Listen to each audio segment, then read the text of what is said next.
है कि भगवान शरणागति मंत्र केवल मुझे मिला है, मेरे पति को नहीं मिला। मैं बहुत प्रयास कर रही हूँ कि मेरे पति भी राधा नाम जप करें। अगर आप शरणागत हो गए तो जैसे फूल में खुशबू आ जाती है तो आसपास से भौरे आकर के लुभायमान हो जाते हैं पराग में।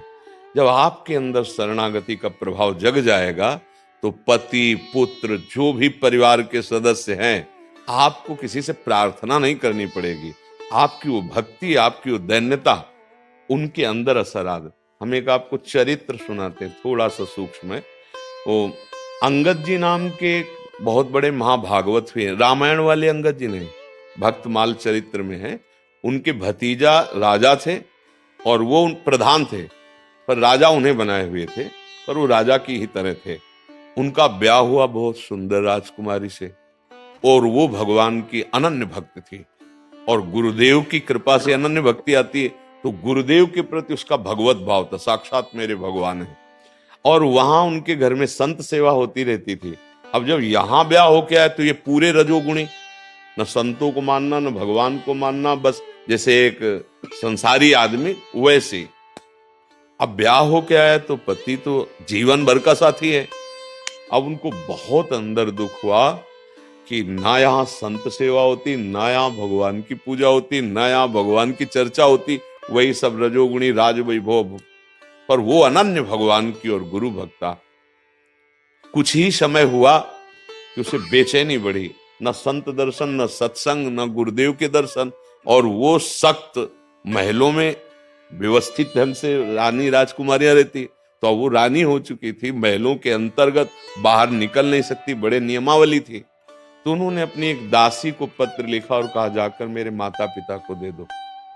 माता पिता और भक्त थे उनके, यहाँ किसी भी तरह की कोई भक्ति का सपोर्ट नहीं, और अगर हमें गुरुदेव के दर्शन नहीं होंगे तो हमारे प्राण व्याकुल हो रहे। तो वो पत्र लेके गुरुदेव के पास गए तो गुरुदेव ने कहा अगर उसको आने को नहीं मिल रहा तो मैं स्वयं चला जाता हूँ।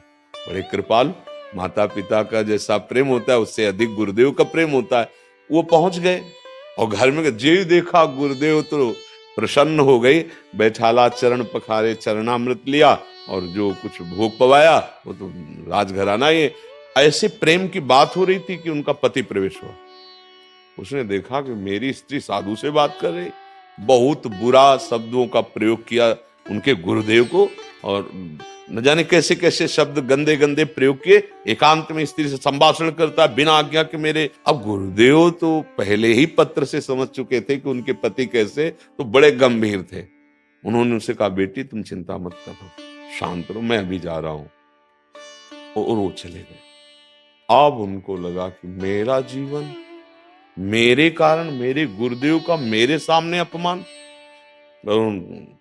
कहा आज से मैं ना तो पानी पीऊंगी ना भोजन पाऊंगी और अपने प्राण त्याग दूंगी ऐसे ही, और ना तुमसे संभाषण करूंगी ना तुम्हारी तरफ देखूंगी। ये शरीर तुम पति बने हो ना, इसको तुम्हारे सामने ही ऐसे, ना भोजन पाऊंगी और ना पानी पीऊंगी, जितने दिनों में छूटेगा छूट जाऊं। अब वो अत्यंत आसक्त थे पत्नी में। बढ़िया बात ये हो गई कि वो अपने पत्नी में इतने आसक्त थे कि बात सुनते ही घबरा गए। एक दिन, 2 दिन, 3 दिन हुआ, फिर वो नजदीक गए। उन्होंने कहा मुझे नहीं पता है सब भक्ति क्या होती है, संत महात्मा क्या होते हैं। तो मैं अपनी बुद्धि के अनुसार उनको बोला अगर आपको ऐसा लग रहा है कि मेरे से गलती हुई तो मैं गलती मानता हूं, क्योंकि वो उससे आसक्त थे। आप भोजन पाइए और पानी पीजिए, आगे से कभी गलती नहीं करूंगा। उनका ऐसे नहीं, आप स्वयं जाएं, गुरुदेव को प्रणाम करके लाएं और फिर हम रसोई बनाएंगे, गुरुदेव पाएंगे तब उनकी जूठन पाऊंगी। बोले ऐसा ही करेंगे। वो गए, गुरुदेव को प्रणाम करके लाए। मना असंतों का क्या, संतों का तो बहुत करुणा में स्वभाव होता है।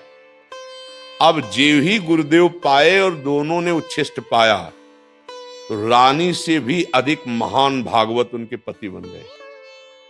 क्योंकि वो पूरा चरित्र तो बड़ा विशाल चरित्र है, रानी से भी ज्यादा महाभागवत वो बन गए।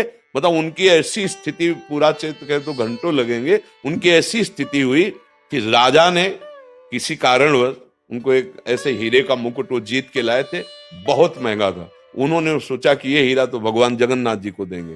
राजा को ये पता चला तो उन्होंने पहले विनय के द्वारा, क्योंकि चाचा लगते थे, जब नहीं माने तो उन्होंने जो रसोई में भोजन बनाते थे उनको अपनी तरफ करके उसमें जहर मिलवा दिया।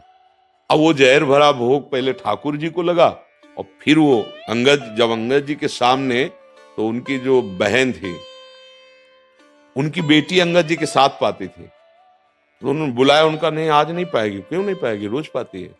तो प्रधान रसोईया की देख रेख उन्हीं के हाथ में थी, वो जानती थी। उनका नहीं, आप पाइए, वो बाहर खेलने गए। बोले जब तक नहीं आएगी तब तक नहीं पाएंगे, हमारा नियम है, उस बच्ची के साथ पाते हैं, बुलाओ उसको। तो उनको लगा मैं कितनी नीच हूं, मेरी बेटी से तो इतना प्यार करते। तो उनका भाई मत पाना, इसमें जहर मिला दिया। उनका भगवान का भोग लग गया, जहर मिला दिया। अरे दुष्ट स्वभाव वाली, जब भगवान ने पा लिया तो अब मुझे पूरा प्रसाद अकेले पाए। कुछ नहीं हुआ, कुछ नहीं, मतलब पूरा जहर पड़ा हुआ था, कुछ नहीं। कितने महान भागवत की, जब भगवान पा लिए, भोग लग गया, तो अब मैं क्यों नहीं पाऊं, मैं पाऊं, कुछ नहीं हुआ। वो बड़े महाभागवत हुए। तो अगर अपने पति को या परिवार को, किसी को भक्ति में लाना है, तो पहले हमारी भक्ति में दम आ जाए, पहले हमारे भजन में ऐसी निष्ठा आ जाए, तो अपने आप सामने वाले का या रिश्ते नातेदार का अपने आप परिवर्तन हो जाएगा। पहले हमको चाहिए कि हम अपनी भक्ति को पुष्ट करें, नहीं तो जब वो कटु व्यवहार करेंगे तो आपको खुद अपनी भक्ति पे असर पड़ते नजर आएगा कि वो कम हो रही है। वो पहले हमको अपनी निष्ठा मजबूत करनी। अगर हमारे हृदय में भक्ति निष्ठा बढ़ गई तो पति पुत्र परिवार जिधर जो हमारे संपर्क में आएगा वो भक्त बन ही जाएगा, चाहे जितना विरोध करे। मीरा जी का उनके देवर ने बहुत विरोध किया, बहुत हद तक, जहर तक पिलाया, मारने की चेष्टा। अंततोगत्वा चरणों में गिरे। मान सिंह जी राजा थे, अपनी पत्नी का बहुत विरोध किया, रत्नावती जी का चरित्र पढ़, अंततोगत्वा चरणों में प्रणाम करके और कहा कि मैं आपका शिष्य हूं।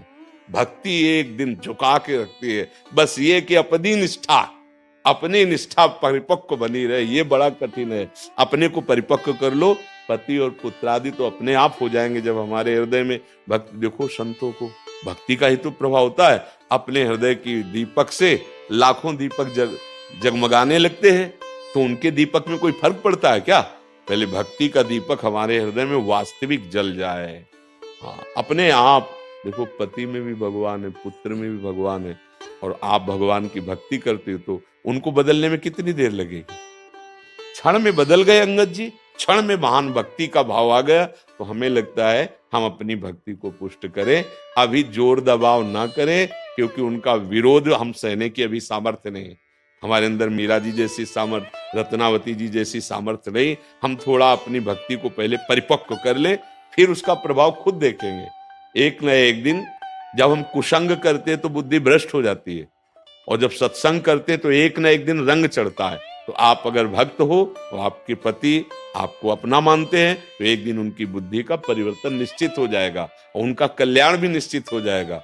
भगवान के मार्ग में चलने वाले उपासक के 21 पीढ़ियां तर जाती है। यदि वो भगवत प्राप्त हो गया तो मुझे चिंता नहीं करनी चाहिए, मुझे चिंतन करना चाहिए।